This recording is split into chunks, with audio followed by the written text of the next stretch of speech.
আজকে সকাল থেকে দুপুর পর্যন্ত একটা ছোট্ট মিনি ব্লগ আমি শেয়ার করছি, আর তার সাথে সাথে আমি আমার নিজের কিছু কথা আপনাদের কাছে বলছি।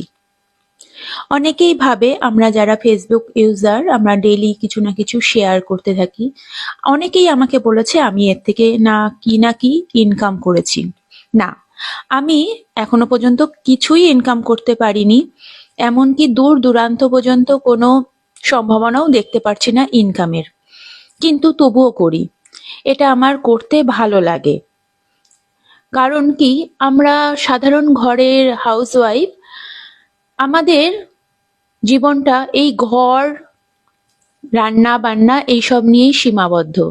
আর যাদের বিশেষ করে বাচ্চারা বড় হয়ে যায় তাদের লাইফটা কিন্তু খুবই একাকিত্বে কাটে। সেই একাকিত্বটাকে দূর করার জন্যই আমরা আমাদের এই সামান্য জিনিসটুকু শেয়ার করি।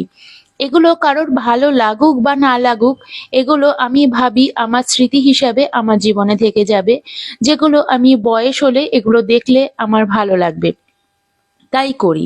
এর থেকে কিছু ইনকাম হওয়া বা না হওয়া কোনো ব্যাপার না। যদি নাও হয় তবুও মনে হবে যে এগুলো আমার কাছে আমার ভালো লাগার জিনিস হিসেবেই থেকে যাবে। এটাই হলো কথা।